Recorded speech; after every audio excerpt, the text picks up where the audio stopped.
Hi, and welcome to SCW here on YouTube.com. Thank you for choosing the channel and choosing the video. Please subscribe right now. Leave any comments in the comments section. Please like and share the video as well. This week in wrestling is back for you here in the wrestling community. I am on my own this week for you, giving all the ups and downs, the best part in wrestling, all the latest news and gossip over the last 7 days. Going to be reviewing shows as well, including Raw, NXT, and of course the anniversary show for AEW, Impact Wrestling, NXT UK, much more. Plenty of reasons to stick around. Let's kick off the show this week then with all those important wrestling news stories. And the first one is that Raw Underground is considered dropped. That's right, according to Dave Meltzer of the Wrestling Observer newsletter. Of course, tapings were stopped for this as precaution due to superstars coming in contact with COVID. But now storylines and things have progressed and moved forward. And that Raw is now going to be going on without Raw Underground. So that is a big news story that's coming out there from the Wrestling newsletter from Dave Meltzer and co. It'll be interesting to see if that definitely will come to fruition from here. We've not seen Raw Underground now for a number of weeks. People know who've watched this channel. I am not a fan of Raw Underground. I really just thought nothing made sense. It was just needless fighting in a fight club with no real results. I mean, it just was when Shane McMahon made the call, that's when the match was finished. Anytime there was a meaningful match, it always finished in a draw or some sort of scuffle with a no contest. For me, it protect no one. They seem to just lack rules and purpose in Raw Underground. So I personally am happy to see it go away. I'm going to be interested to see how they will use some of those Raw Underground superstars like Vacate, Riddick Moss, Arturo Ruiz going forward, because those guys have all been in Raw Underground, all been drafted to Monday Night Raw. I hope they'll have a use for them on the Raw brand if they're not going to be featured in Raw Underground. There's been a few reports recently, of course, with some female superstars coming back to WWE. Of course, Melina was famously one of them, even discussions that she could be involved with creative discussions of what they're going to do if they're going to bring her back. But she's not the only female that's been mentioned here. Another former women's champion has teased a potential return to WWE this week, and that is Victoria. She was asked on Twitter if she would ever return to the company. Her reply was, never say never. Very interesting stuff to see indeed. I'd love to see her come back for one last hurrah, whether it be a surprise Royal Rumble appearance, maybe something NXT. Victoria was a great stand-up superstar. She's done some great work, not just in WWE, but also in Impact Wrestling as well. I'd be quite pleased to see her for one more appearance. Speaking of women's wrestling, of course, the PWI's top 100 female wrestlers came out this week, and the topping of the bill was none other than SmackDown Women's Champion Bayley, who came top of the polls. Hopefully, due to technology, you can start to see now the top 20 names that will be coming up on there, but you can see Bayley is number one. Becky Lynch, Asuka, Charlotte Flair, and Sasha Banks round off the top 5, all WWE women in the top 5. Hikaru Shida is at number 6, and Tessa Blanchard at number 7, Rio at number 8, Io Shirai is at number 9, and Mayu Iwatani at number 10, rounding off the top 10 for you there. Yeah, I mean, to be honest, really, looking at that, I'm not surprised Bayley has been holding up WWE this year. She's been champion throughout the whole time. Many great victories, a dominant reign as women's champion, some impressive performances as well. Her and Sasha Banks both were on all 3 shows during the summer, which at time I did think was slightly overkill, but it just shows how much faith WWE has trust in her work. Bayley, for me, definitely worthy of having that number 1 spot for PWI. Reports have confirmed as well that Eric Bischoff has been doing some recordings with Dark Side of the Ring for Series 3. A really good series. I recommend anyone to go and check out Dark Side of the Ring. Some really heart-wrenching stories, of course, with some of the tragedies we've seen in professional wrestling. But interesting to see that in Series 3 will be coming back. Eric Bischoff will be a part of it as well. It'll be interesting to find out which names will be involved in the 3rd season.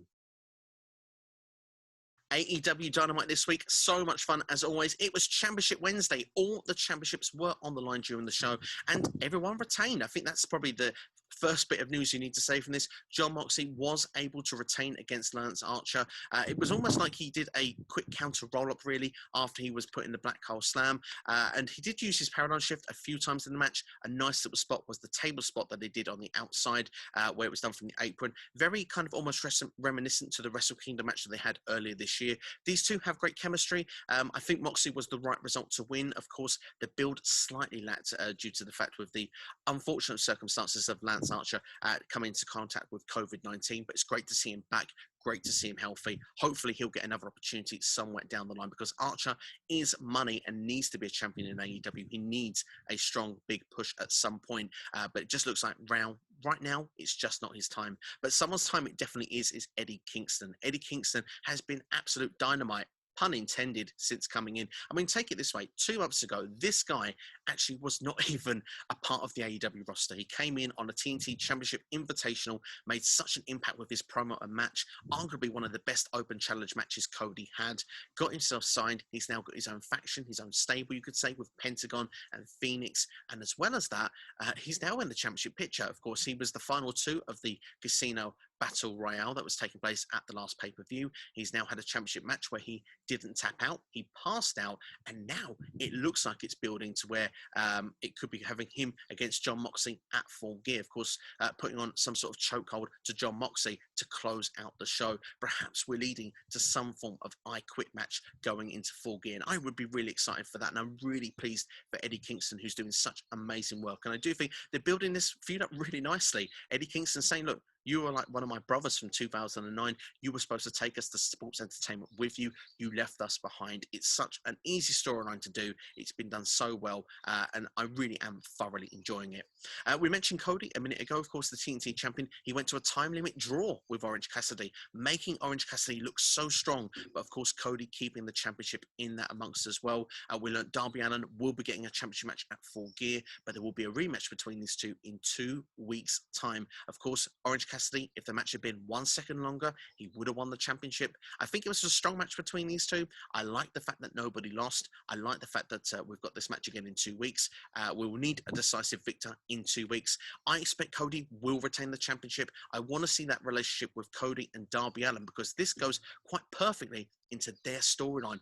Darby Allin, of course, was the original one who had the time limit draw with Cody. I believe was Fight for the Fallen last year, or Fyter Fest. It's one of those pay-per-views. Now I feel it might be Fyter Fest, but that was a big deal at the time when we had that time limit draw. And every time Darby Allin has had a match with Cody, he's just come that little bit closer to getting the victory, but always that last moment suffering in defeat. It's almost, with him watching that TNT Championship match in the crowd this week, it almost felt to me like he was watching himself as Orange Cassidy and coming so close. If they can repeat this with Orange Cassidy coming so close but not being successful against Cody, this could play in perfectly to their storyline if they would continue it going into Full Gear. FTR retained the Tag Team Championships, cheating once again to beat Best Friends, and Hikaru Shida defeating a Big Swole to retain her championship.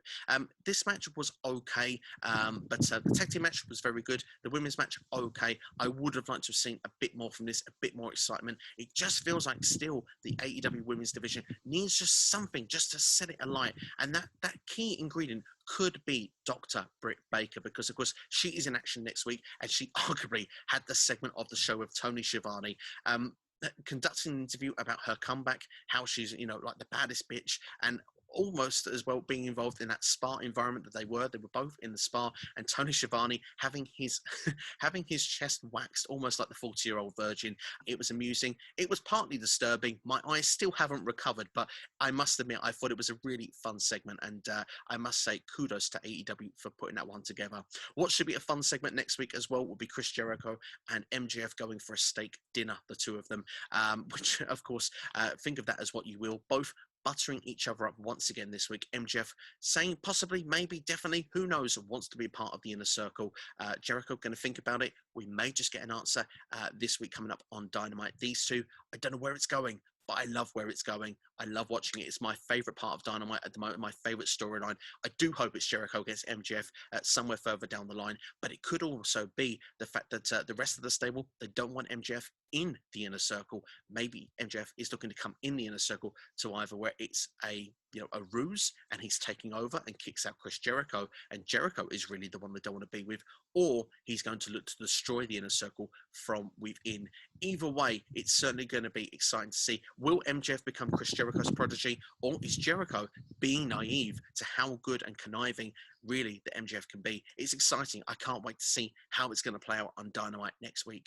Looking at Full Gear as well, coming up very shortly, we finally know all the competitors that are going to be involved in the World Championship brackets for the World Championship tournament. Of course, the finals will be at Full Gear. The opening matches should be starting this week coming up on Dynamite. Interestingly enough, I think the most important part on the graphic, which hopefully you're seeing right now, Pentagon against Ray Phoenix in the first round. Oh my God, I can't wait to see it. These two, the Lucha Bros, are two of my favorite wrestlers. I love their work in Lucha Underground. I've loved their work where they've been since with Impact, Triple delay now in Dynamite. I want to see more from them in Dynamite. I think it's a great opportunity for one or both of these guys to start making a stamp and putting their, you know, hopefully their mark going forward on AEW. But of course, the key thing to see here, Hangman Page and Kenny Omega are on opposite sides of the bracket. I wouldn't be surprised to see them in the finals. The tag team championships as well, looks like we're building towards that now for Full Gear. There was a random drawing that was done to determine who was going to be in this fatal four-way to take on FTR. I thought they had a ranking system. This is usually how WWE seems to, you know, pick their competitors randomly out of a hat every month. But the Young Bucks are clearly going to win this match that they're going to have. Them, Private Party, we've got 2 members of the Dark Order and Butcher of the Blade as well. I think it's been built quite nicely though, with what they tried to do with Private Party and Young Bucks. Remember this time last year, Private Party upset the odds and did defeat the Young Bucks. But this time around, I can't see it going any other way. The Young Bucks for me will be taking on FTR at Full Gear. Talking WWE Raw this week, and of course the WWE Draft is now fully concluded. It seems to be that almost every single superstar has their brand. If you want to see my reaction to this, of course I have videos on the channel for you right now. It should be cards hopefully popping up for you, what you can go and check out, but maybe you can do it at the end of this video. I'll leave it at the end of the video as well. You can click on and see what's going on with there afterwards. But of course, I will give my overall conclusion of it on this, as it's this week in wrestling. Raw has got more of the star power. They've got superstars they need to hopefully increase those ratings, the likes of The Fiend, Bray Wyatt, Braun Strowman coming over, along with keeping people like Randy Orton and Drew McIntyre on Raw, Oscar as well. Hopefully Raw will now see an increase in ratings. Drew McIntyre, Randy Orton, fresh opponents to be facing as well. Let's not forget AJ Styles has come over, Jeff Hardy has come over, you know, Matt Riddle, we've got Keith Lee on the brand as well. Raw is looking so strong now. It's almost looking how the old brand splits looked back in the noughties, where Raw had every star and SmackDown almost had the rising stars. It feels like they've gone back to that pattern, because Roman Reigns is the guy who leads the chase on SmackDown. We've got Kevin Owens, we've got Seth Rollins, Daniel Bryan, Sami Zayn, Big E on there. Of course, some big names on there, but people like Big E is the future. Otis is the future. They're going to look to try and build those new stars and people, hopefully, that can come to Roman Reigns level and take that championship away. I think they have faith that Fox as well, that Roman Reigns can keep SmackDown at the ratings they currently have. 2 people who haven't been drafted though, Mickie James is one of them. She is, and along with Andrade, both expected to be put on Raw. I believe on my video at the time, I'd seen information she was on SmackDown. I'd even seen that Mickie James was on the SmackDown side of things on WWE.com, but it believes that she's still not on an official brand as speaking, but according to PW Insider, both her and Andrade will end up on Raw. Andrade is a more delicate touch, depending on who you believe. According to ringsidenews.com, take it as a pinch of salt, but apparently Vince McMahon doesn't care about Andrade. He doesn't give a you know what. So this could be the reason why Andrade has not been drafted to this point. Remember, Titus O'Neil was drafted and all other superstars have been drafted before Andrade. But one other key thing that we should note as well, that Andrade is expected to be out for the next few weeks. He's got minor elective surgery to take place as well. There's been lots of speculation also going around what will happen with Andrade when he comes back. As I say, there's been a few teases for NXT as well. I can find arguments for every show he's going to be on, but I do agree that he will be on Raw. Charlotte is on Raw, so I don't see how it's going to be another way. There are rumours going around, though, that Andrade could be in for a push on return, but I really take that with a pinch of salt. So many rumours going around with people due for pushes. I will wait and see when he comes back to make my judgment, because at this moment, if he is on Raw, I can only see him on main event with Humberto Carrillo.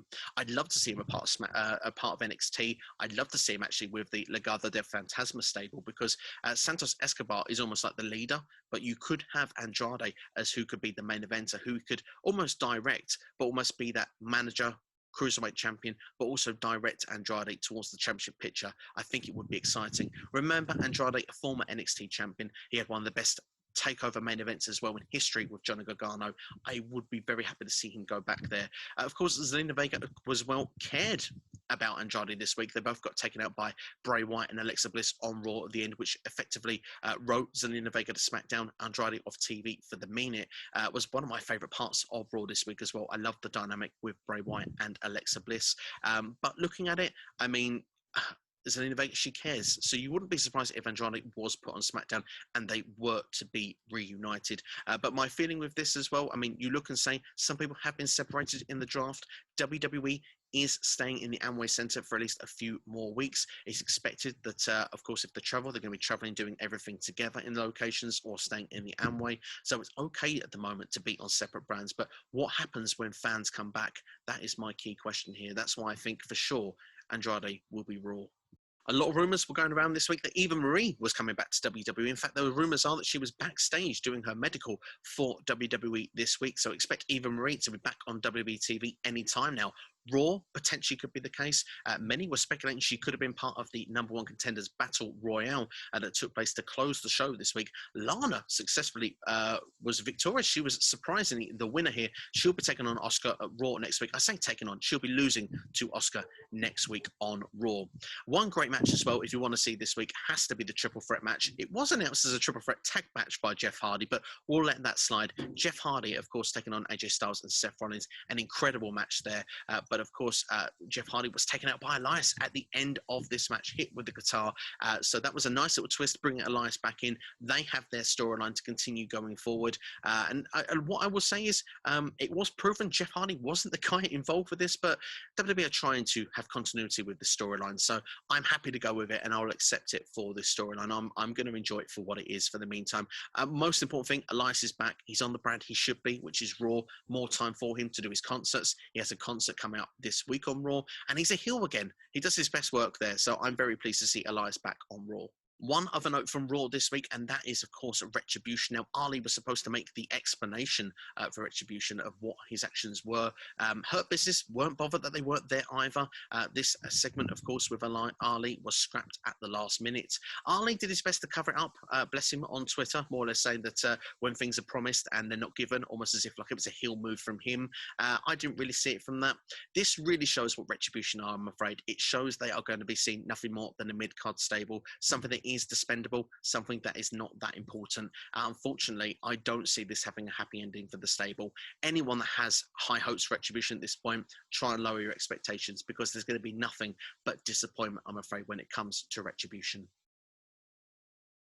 NXT was quite a noteworthy show this week. I must admit, I found it an okay show, but I was slightly disappointed to what the usual high standards we get from NXT. One of my favourite parts of the show, Toni Storm returning for in-ring action, destroyed Aaliyah in the match, and it looks like she is NXT and she is going to be a player amongst here in the NXT ranks. I think Toni Storm has everything in her arsenal to be a top female in the division, not only just in NXT, but almost one of the cornerstones for WWE for years to come. She really has got everything. She's got the likability factor. She's great in ring. She actually has won the Mae Young Classic as well. Lots of things that do go in her favor. I really do hope there is a bright future ahead for Toni Storm. What was interesting to see as well this week is we did get a significant build for Halloween Havoc, which I'm really looking forward to. Great to see it coming back to NXT as well. I think they're going to have a great Wednesday show with this. Shotzi Blackheart, of course, is going to be the person who's going to be hosting the show. She had the chance to beat the #1 contender for the NXT Women's Championship. She wasn't successful against Candice LeRae. Indy Hartwell actually helping out on this one. She slipped some brass knucks through one of the pods through to Candice LeRae, who was at ring. Of course, Indy Hartwell at ringside. Candice LeRae using them to pick up the victory, and she will be taking on Io Shirai for the NXT Women's Championship, an NXT TakeOver rematch taking place at Halloween Havoc. As well as that, another rematch will be at Halloween Havoc with Damian Priest after he successfully defended against Dexter Lumis. He will be taking on Johnny Gargano, who attacked him at the end of the show.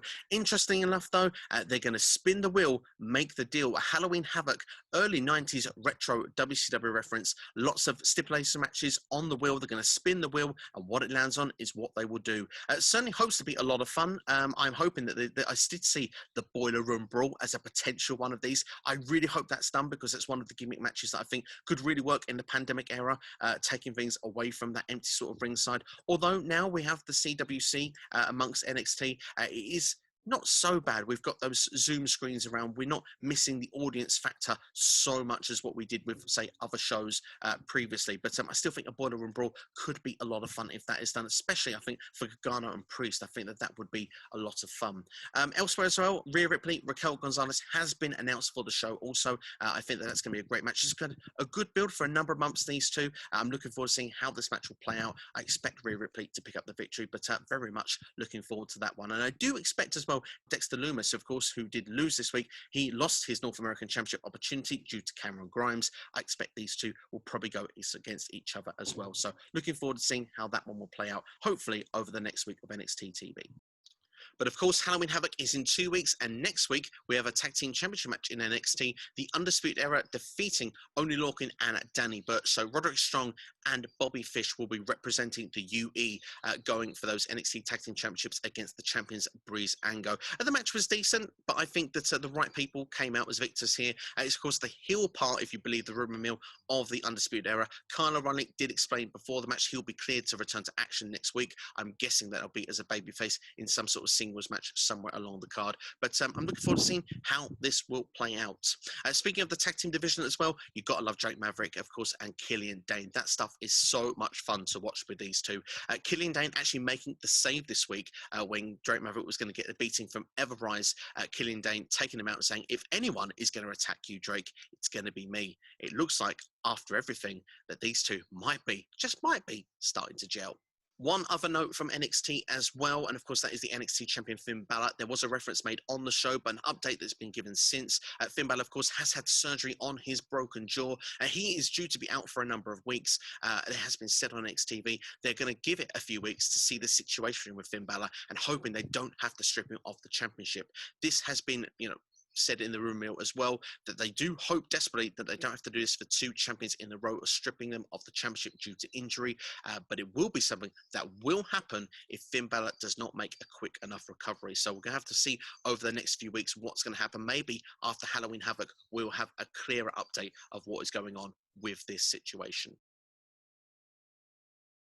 Quick NXT UK for you news now, and it is a must-see show for me. In fact, it has my match of the week, so I recommend that you definitely go and check it out. If nothing else, as I say, for the main event, which was a tag team match, which involves Imperium's Volta, the NXT UK champion, along with Alexander Wolf, taking on the #1 contender, Ilya Dragunov, and of course the return of Pete Dunne to NXT UK. What a phenomenal 20-minute tag team match between these two teams, back and forth. It literally could have gone either way, but it was a clean finish in the end, and the first time that Volta has been defeated in NXT UK. It's the first time his shoulders have been pinned to the mat since Survivor Series last year. Ilya Dragunov was the person to pick up the free count. Of course, he has an NXT UK Championship match in the next couple of weeks. This has built this match up perfectly, and for the first time, it feels like in a long time, someone actually could potentially defeat Volta for the NXT UK Championship. Elsewhere, of course, the Heritage Cup as well took place. Dave Mastiff going through, beating Joseph Connors, and he actually won in the 3rd round with a knockout. So that was his way of going through. Dave Mastiff will be taking on the winner of next week's match between Trent Seven and Kenneth Williams.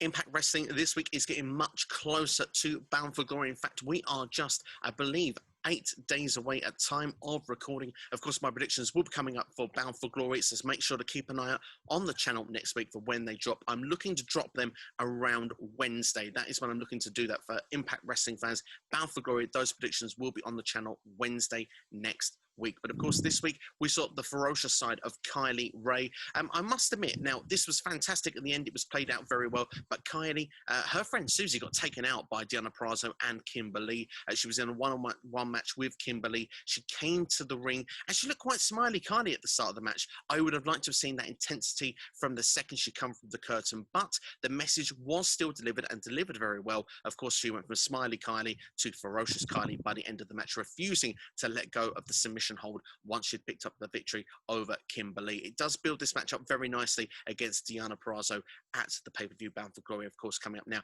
in just over a week's time. The Call Your Shot Battle Royal will be returning this year at Bound for Glory. Now, of course, 20 superstars, both male and female. The winner of this actually will be getting a championship match of their choosing when they want to call that shot. Interestingly enough as well, Heath and Rhino will be in this. Of course, Heath supposedly doesn't have an Impact contract.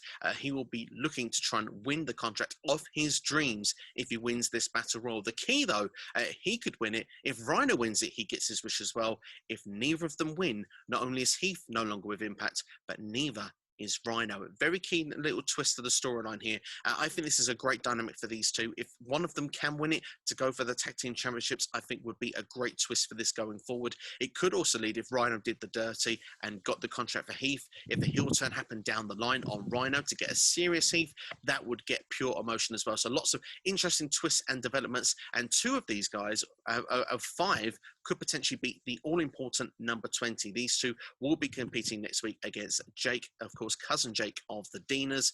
Alicia Edwards will be there as well. And Hernandez rounding off those 5 competitors. Who will beat the number 20 spot?